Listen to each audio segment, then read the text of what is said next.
Good evening, everybody. We are bringing back Know Your Enemy tonight. Tonight, we're going to talk about the game everybody's talking about. And I mean, everybody, I mean like three people, the Tennessee Titans and the Jacksonville Jaguars. If you recall your history, last year the Jaguars started at 0-8, came to Nashville, beat the Titans pretty soundly, too, by the way. So tonight I'm bringing in an old favorite. Brad Hill and I have been talking for years about Titans Jaguars. We've been together since the Bleacher Report days, and he's coming here all the way from California, aka California Jag. Very sneaky there. So Brad, how are you doing this evening? I'm doing pretty good. I would be a little better if my team wasn't 0-5, but I'm hoping to remedy that this weekend. Maybe we'll pull a Browns. I know I'd say too soon, but it's never too soon.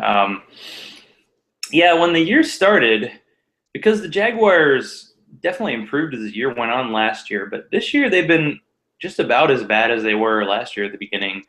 So do you still believe that Gus Bradley is the guy to bring the Jaguars back to their kind of Tom Coughlin era goodness? I'm still a big fan of him. I think there's still a lot of dead weight on the roster and young guys that they're trying to get up to speed. I mean, we started last week, apparently, the other three teams in the division started something like one rookie each on offense, something in that neighborhood. The Jags started 7. So they're obviously still really young. I think they're something like the second youngest team in the league after the Rams. They're still developing into what they're going to be later. So I think it's way too early to say whether or not he's a good move or not. I do think that at this point it's not too early to say he's not a bad guy to give it a shot. And if it doesn't work out after 3, 4, 5 years, then maybe you move on. I think a lot of teams have too quick a trigger jettisoning coaches to make up for their roster deficiencies. So I like Gus. I like his energy. I think they kind of dragged their feet over bringing in Bortles, which really annoyed a lot of Jaguars fans. And none of us, we still don't understand, and they haven't ever given a good answer that made any sense. It's kind of like those, canned coach statements, nonstop. Anything to do with the quarterback situation for 3 weeks, it was just, well, Henny's got this quality or that quality, and we're all just sitting here going, no, you're stupid. Stop being stupid. So they stopped being stupid. We still lost the last 2, but things are looking up at least. Well, I do think the Jags GM, deserves GM of the century for getting anything for Blaine Gabbert. I think that was Two picks. I mean, seriously. And he's actually still with the 49ers. But, the only thing I heard at the beginning of the year was, you hear the veteran nonsense, but it was like, well, the offensive line isn't that good. We don't want Bortles to get hit that much. But he's a big dude. He can handle it.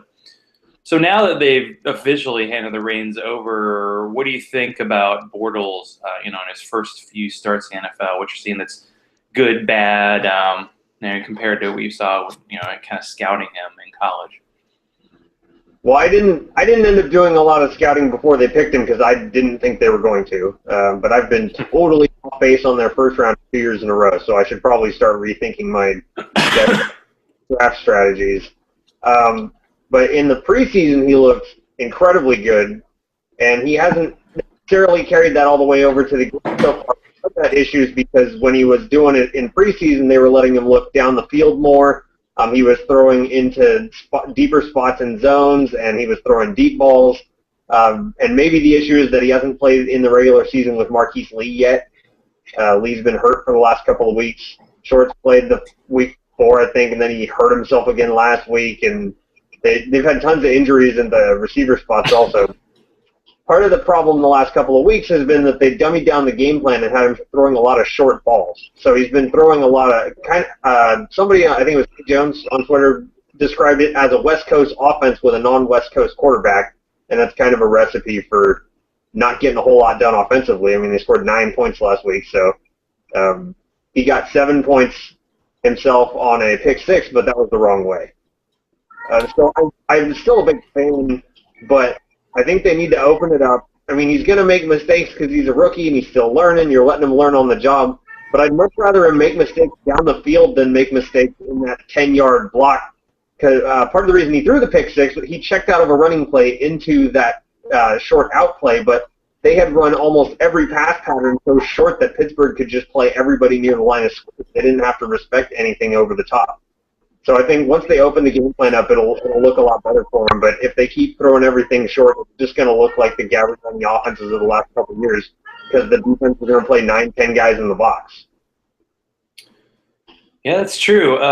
Yeah, you got to – I don't know. The Titans said they simplified their offense last week, and it looked good for a half, and then kind of – I don't know what the hell happened in the second half. Nobody knows. Speaking of what the hell happened, what is going on with Toby Gerhart? Why has he been so ineffective so far and it looks like somewhat injured right now?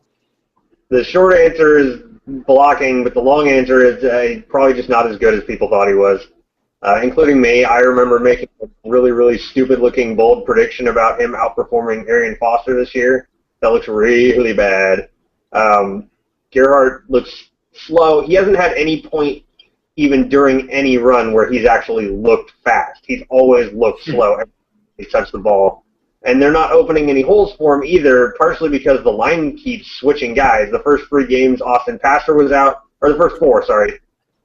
He was out, and then last week I think he was active, but he was not.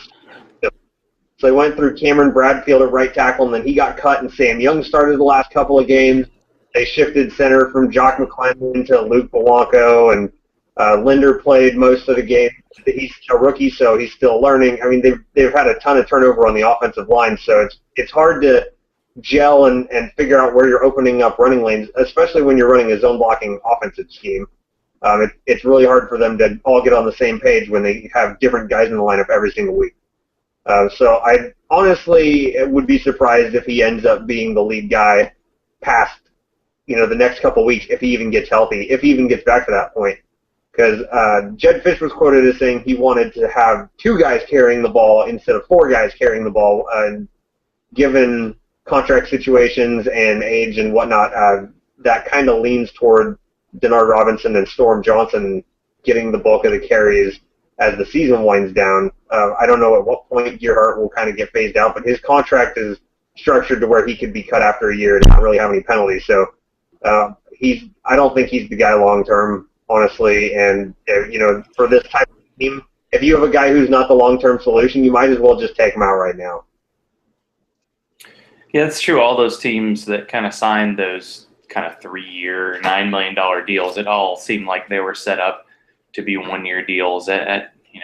If he's good, well, sure, we'll sign him to play him multiple years. So you think Storm Johnson, the UCF guy, has a shot to kind of be the guy as the year goes on? I think they'll let him try. I wouldn't approach the roster as him being the solution long term. If you can get I'm in love with Todd Gurley, so if they can grab Todd Gurley in the draft, that would be amazing. He'd be a perfect fit too. Guy can catch them. Anyway, I'm getting off track. Sorry.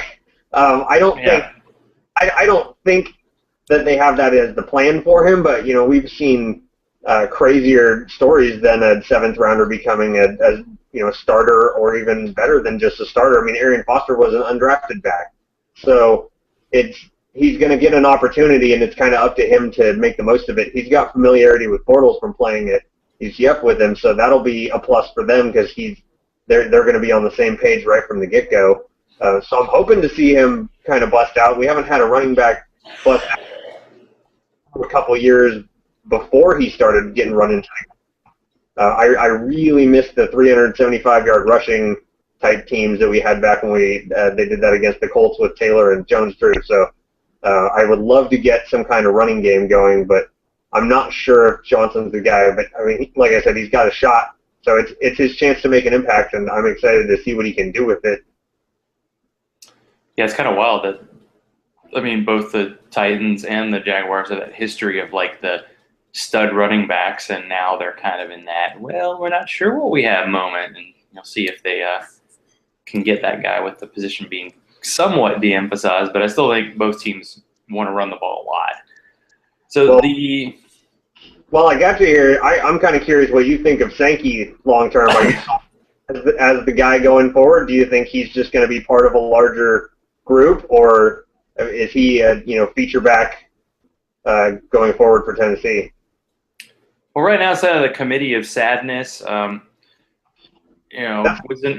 was like, "Oh, Sankey's going to be the guy," and then Green had more carries last week, and I'm still not sure why, leading 28-3, they sort of abandoned the run in the second half. Like they haven't had the run really work except at the very end of the Kansas City game all year. It's worked in spurts. I don't know. It's odd with this offensive line. They should do better. I just think Sankey's not quite ready for prime time yet, and I think the coaches are being oddly honest about that. I think between his first and second year, I think he's going to get, and he'll be kind of the guy. I'm still not sure why they're giving Dexter McCluster the majority of the snaps at running back. He's fine for draws and screen passes, but he's getting the ball up the gut and he's like running into offensive linemen, and it's just not.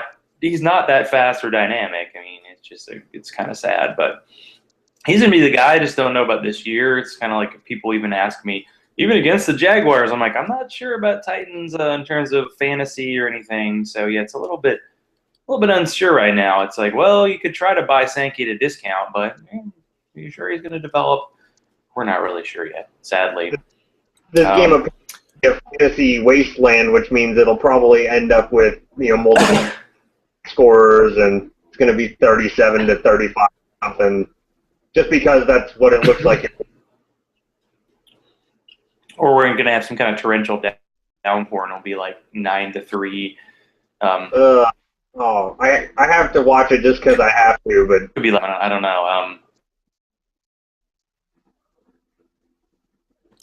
But I think a Titans. Oh, sorry. Go ahead. Yeah, I'll be there, for better or worse. I don't know how many people will actually be there with me. So I don't know how many people are gonna. I mean, the opening game they were 1-0. They were playing the Cowboys, who everybody determined they're going to be bad. And then a ton of Titans fans sold their tickets to Cowboys fans, and they're kind of obnoxious, so it was not a fun experience. This game, I don't know. It's not like Jaguars fans flood the stadium, but I always see a ton of opposing fans. I don't know. You can probably get a ticket for like $2 at this point, so it's really gonna be interesting, especially the way last week went. I missed out on that. It's not super But in a way, I think Titans fans might be a little jealous because at least the Jaguars have admitted. Sorry, I think we're a little slight delay. What were you saying?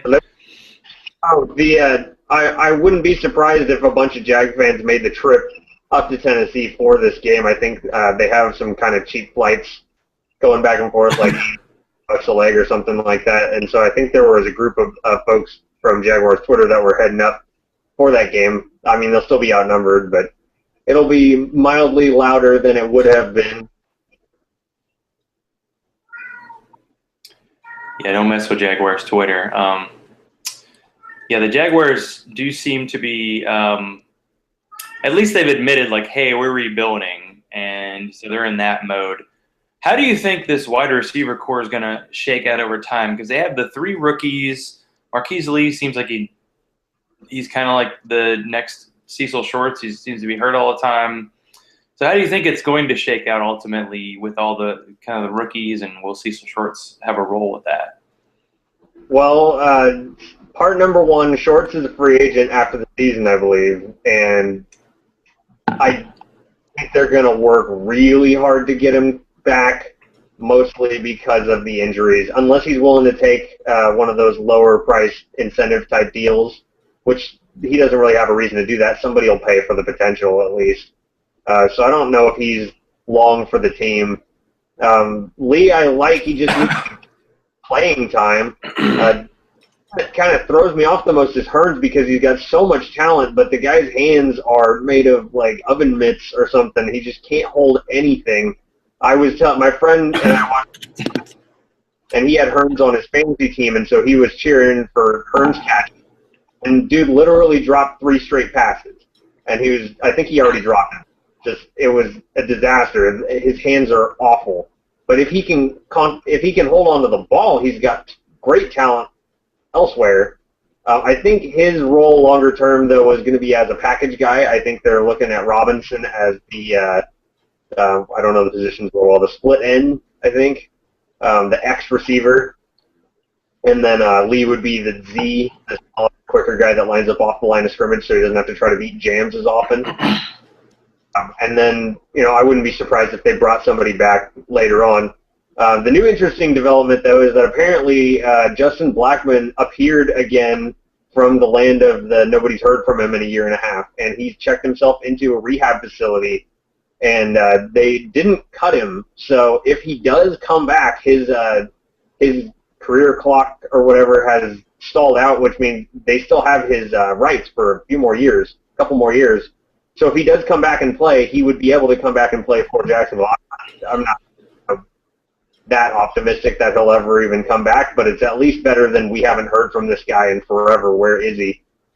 Somebody actually grabbed a picture of him at last week's game on Twitter, so he is around. So I'm hopeful, but I'm thinking Robinson is the starting X receiver going forward. I really like his talent. Lee, I like the talent, but he hasn't stayed on the field yet. He's probably on the other side, and then Hearn's probably in multi-receiver packages. And then I would be surprised if they brought somebody else in next year. Yeah, Hearns is almost like a bonus at this point. And since he worked with the defensive coordinator, it makes sense. And he had that great first half of the first game, and since then he's been kind of downhill. I just have him in my dynasty team because, I had an extra roster spot. And, he hasn't been so good since then, but it's a lot of upside. I mean, yeah, Robinson looks – he was like the draft Twitter's love child. And a lot of people still think Lee's got a lot of potential too. So what's going on with the defense? I mean, it seemed like they were going to be better because Bradley's the defensive coach, and they brought in these guys, the veterans from Seattle, but they've really not been so great. So what's happened on that side of the ball? Well, they're trying to kind of remake the whole defense, and it's not done yet. That's the main issue. There are still a bunch of weak spots. It seems like the first year they tried to address the secondary, and the second offseason they tried to address the defensive line. And then in the third offseason, I would hope linebackers would come because that's the defense's biggest weakness right now. Linebacker. Paul Posluszny is not really, especially if you get him stuck in coverage. So that doesn't help when your middle guy can't really get very many stops unless they're 6 yards down the field, and he can't guard anybody. There were some injuries in the secondary. Cyprian missed a couple of weeks with an injury, and then Dwayne Gratz has missed the last couple of weeks. So Demetrius McCray's taken over his starting spot at the corner opposite Alan Ball, so that hasn't helped with communication and whatnot. They started Winston Guy for the first 3 weeks or so, and then I think he played one snap against the Chargers, and then they cut him, after which he Colts and proceeded to talk trash about Jacksonville on Twitter, so that was fun. Everybody kind of had their turn to rip into Winston Guy for that stuff. But he was terrible for those 3 weeks. I mean, he should have been gone regardless of if he was going to end up anywhere else. So they're still trying to fix all the little weak spots. I mean, you probably could use a couple more pass rushers. Clemens hasn't looked especially great. Ryan Davis has probably looked like the best pass rusher of the group. Andre Branch is still not very good. The defensive tackles don't get a ton of pass rush pressure. They do. Marks gets some, but the other guys aren't like Tyson Alualu is not getting in there at all. And Ziggy Hood's not really doing a whole lot. So they could really use an interior pass rush and one more outside rusher. But it's still in transition, just like the offense. There's still a lot of stuff that they need to do. And watching this process has made me totally question how any team could ever fire a GM or a coach within like 2 seasons. Yes, some teams turn it around real quick, and maybe they'll grab a playoff spot, and then maybe they'll go 5-11 the next year, and that's because it was a fluky playoff season and everything fell right. But then you're going to suck again for several more years. If you build the right way, sustain success for a longer period of time, and I think that's what they're trying to do. There's still just a lot of garbage they need to take out, so to speak. A lot of players that are maybe not the best fit for their roles that they need to find a replacement for. We need a starting free safety. We need a guy to develop into a better starting second corner, middle linebacker, et cetera, et cetera. So there's still a work in progress. I have a feeling they'll get better as the season goes on. but it's still a struggle right now. I mean, they played well last week. They only gave up 10 points defensively to Le'Veon Bell and Antonio Brown and Roethlisberger, et cetera. I mean, the Steelers' offense is not bereft of talent by any means, and they only scored 10 points while they had the ball. Yeah, they have an odd. Seems like the Steelers have had either they've just dominated or they've kind of stalled out some odd times. So let's talk about this game in terms of like the rivalry. So what are some of your favorite memories from like Titans Jaguars games in the past? Maybe the distant past, but still the past. I don't remember the positive ones very well. I mostly remember the negative ones, especially the season where Jacksonville went 14-0 against non-Tennessee teams, and then went 0-3 against Tennessee teams, being the one team. And that was the season that the Kevin Dyson can't quite get the ball to the goal line year. Yeah, thanks for that reminder. That was good. Jacksonville beat every team they played that season except played them 3 times and lost 3 times. So I remember that very, very well. I mostly remember just individual performances. Steve McNair always would carve them up. And I remember Chris Johnson versus Jones Drew, where they combined for 350 or so on the ground between the two of them and 5 touchdowns or something like that. Johnson just kept busting long plays, and then Jones Drew got about 30 carries and ended up with a couple touchdowns and a whole bunch of yards. That one was a lot of fun. I remember Fred Taylor trucking some dude in the secondary, but that's kind of a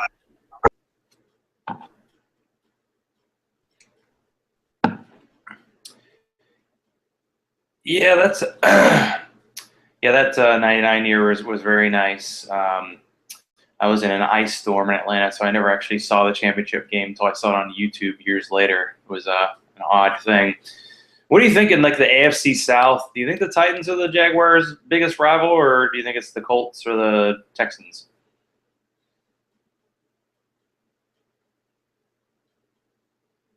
Uh-oh. Can't hear you right now. Seems like I'm in trouble hearing you. Or maybe my audio's wrong. Let me check again. Still there? I mean, I see you. I see your mouth moving, but I haven't heard you in a little bit.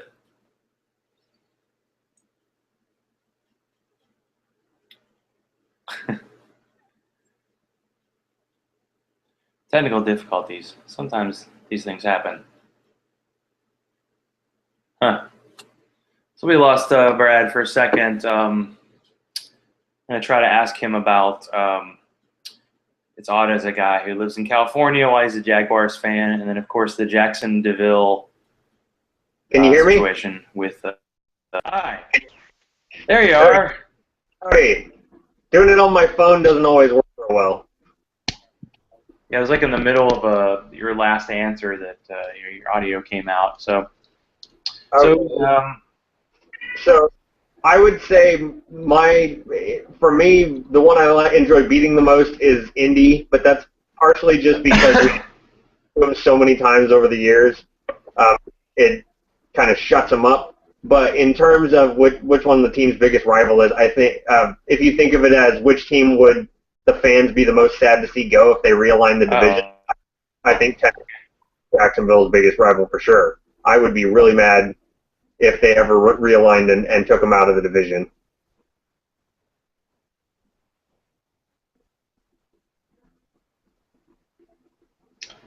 It does seem like kind of a natural one. So before we call tonight, is there anything else you wanted to talk about or anything you wanted to ask me about the game coming up this weekend? From what I can see, it looks like Charlie Whitehurst is probably starting again, or well, not again, but starting this week with Locker still banged up. Is that correct, or is Locker going to try to tough it out? Locker's been limited.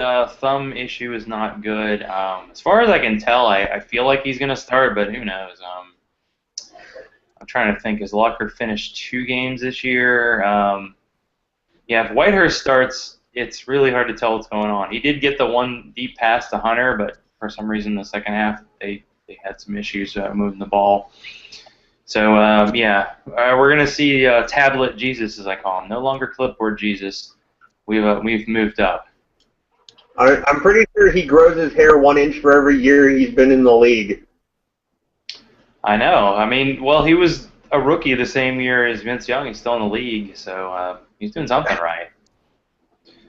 So what do you think? What is your bottom line? What do you think the game will go? And got any special beverages for the game? And is there like a Jaguars fan group out there in California?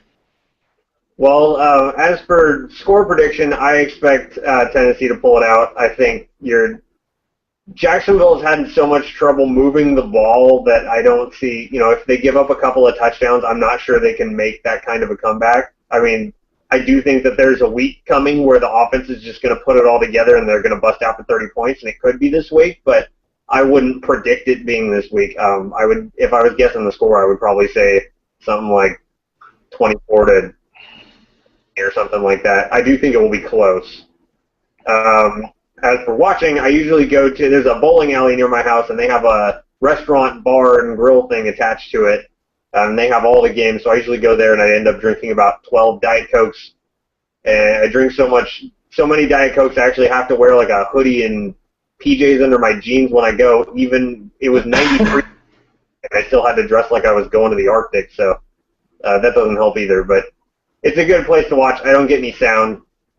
Given the broadcasting team we get this week, probably a blessing in disguise. Yeah, Titans always get the last one. I think I was at a sports bar one week, and it was I had water, Diet Coke, and beer, and I was really pepped up because I had 5 Diet Cokes. I tell you, it goes down smoothly. All right, Brad. So everybody, you got to follow Brad, California Jag, on Twitter so you can see what's going on with the Jacksonville Jaguars. Brad, thanks a lot for coming on the show and talking, and we'll probably get back together when it's the rematch. We're going to dive into the pool in Jacksonville pretty soon. Oh, goody. I would like to do that at some point, but that's a very, very long flight. Yeah, I guess so. So anyway, thanks Brad for coming on. Once again, know your enemy, Titans and Jaguars. Zach_Law on Twitter. It's where to find me. So good night, everybody, and good thing the other game's on, right? Right.